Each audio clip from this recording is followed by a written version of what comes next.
Olá, bom dia.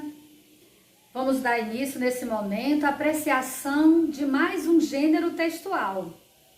E hoje vamos falar sobre lendas e também sobre poemas.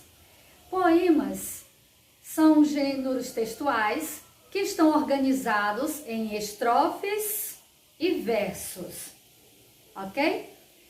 Então, vários versos juntos formarão uma estrofe. E um poema costuma ter mais de 2 estrofes, 3 estrofes ou mais, ok? E a lenda? Bom, as lendas se utilizam da fantasia ou ficção, misturando-as com a realidade dos fatos. Faz parte da tradição oral, uma lenda, e vem sendo contada através dos tempos. Usam fatos reais e históricos para dar suporte às histórias, mas junto com eles envolve a imaginação para aumentar um ponto na realidade, um ponto a cada conto. Faz parte da realidade cultural de todos os povos, as lendas. As lendas, assim como os mitos, fornecem explicações aos fatos que não são explicáveis pela ciência ou pela lógica. Essas explicações, porém, são mais facilmente aceitas, pois apesar de serem fruto da imaginação, não são necessariamente sobrenaturais ou fantásticas. Sofrem alterações ao longo do tempo, por serem repassadas oralmente, ok? Então, é possível em uma mesma leitura nós encontrarmos tanto uma lenda como um poema? Sim, é possível. Basta que este texto esteja organizado em estrofes e versos, os chamaremos de poema. Mas a maneira como é narrada a história contemplar uma lenda, ok? Então vamos agora conhecer um texto que ele é poema e ele é lenda no mesmo texto.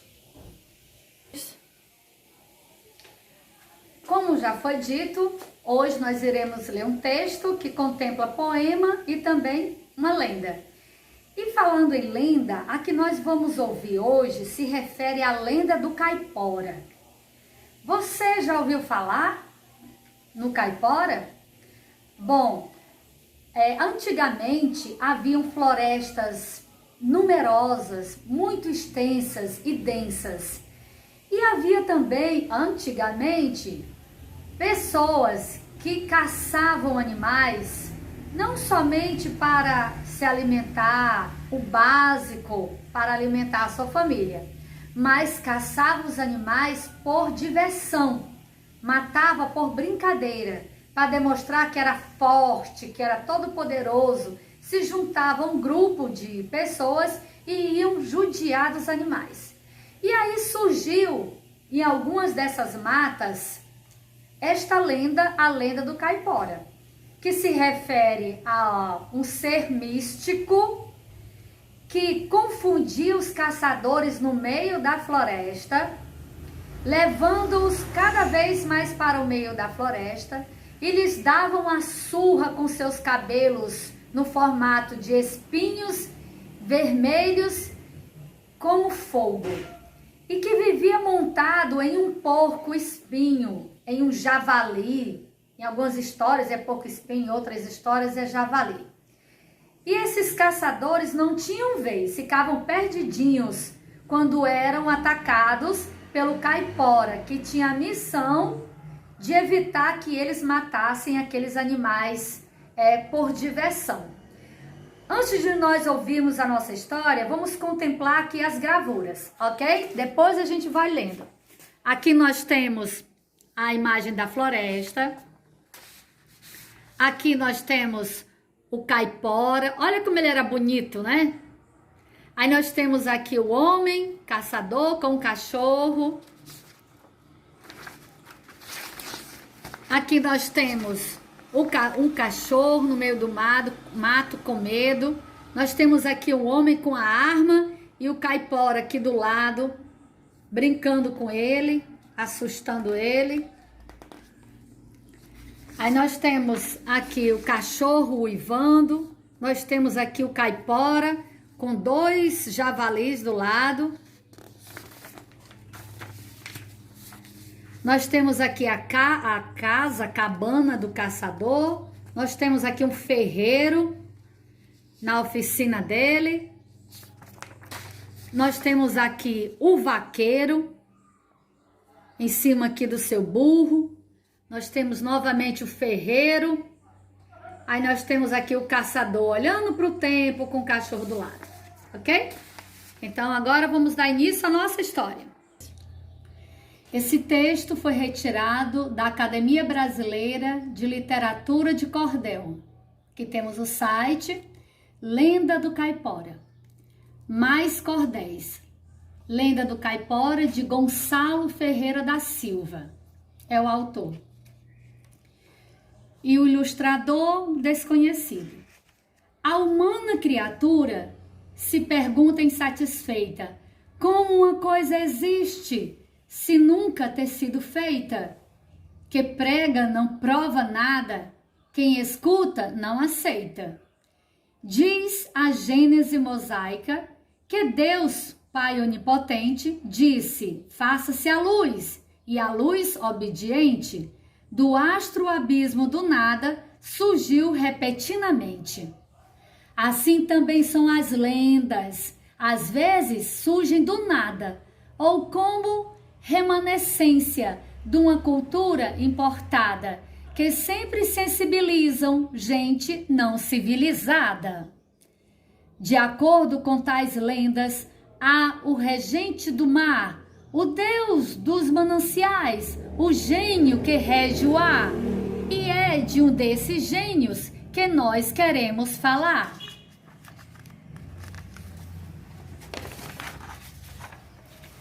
Vivendo na intimidade da aconchegante flora, como um guardião que zela a quem mais ama e adora, é o protetor da fauna, o lendário caipora. E o caçador prudente, ao conduzir o seu cão, antes de entrar na mata, deve, por obrigação, ao caipora pedir a sua autorização. Senão, estará sujeito a ser desafortunado ou, inexplicavelmente, ficar desorientado, andando em círculo na mata por tempo indeterminado.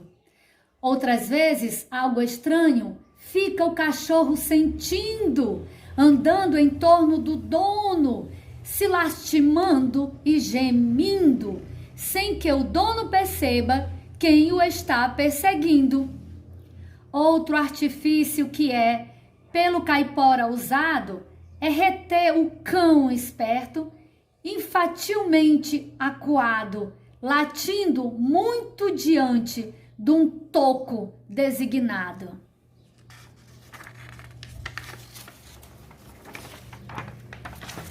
Hoje não é o meu dia, pensa imediatamente o caçador, convidando o cão desobediente, que abana o rabo, entretanto, volta a latir novamente. Agora o caçador sente um inexplicável frio, tenta dominar o medo, porém sente um arrepio, algo como um mudo aviso, um sentimento sombrio. Pedras, afeição de trempes, bota na mata fechada, acende fogo dizendo: vamos parar a jornada, só depois da hora grande reinicia a caçada. Mas depois da hora grande, incompreensivelmente ouve o caçador um longo assobio à sua frente. O caçador, intrigado, escuta detidamente, gira sobre os calcanhares, segue oposta direção, mas não percorre uma jarda, que ele a decepção de saber que o assovio já mudou de posição. E assim para todo lado em que o caçador for, segue o assovio como se o assoviador se entretenha mangando da cara do caçador. Um caçador nos contou um curioso ocorrido. Um caso igualmente àquele nunca tinha acontecido. Dessa vez o caipora se deixou ser percebido. Quando entrou na mata virgem, repentinamente viu 3 porcos do mato que, quando ele os pressentiu, os alvejou por um até que o último caiu. Quando ia dirigir-se aos porcos mortos no chão, um moleque apareceu com um enorme ferrão, montado num porco-espinho na densa vegetação. E enfiando o ferrão nos flancos de um animal, mandou-o se levantar, que o tiro não foi mortal. O porco saiu correndo por dentro do matagal.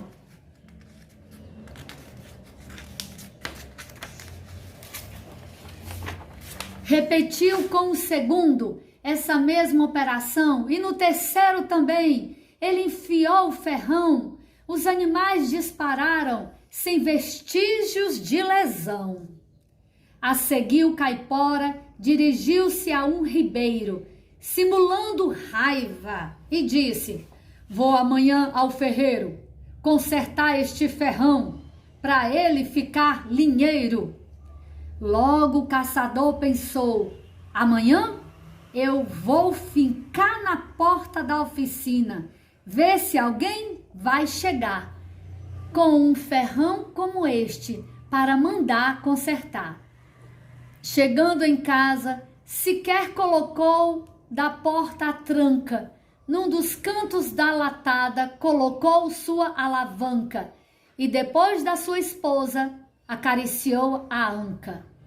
E foi dormir levemente para acordar muito cedo, para saber se o ferreiro conhecia algum segredo, porque durante a caçada, para ser franco, teve medo.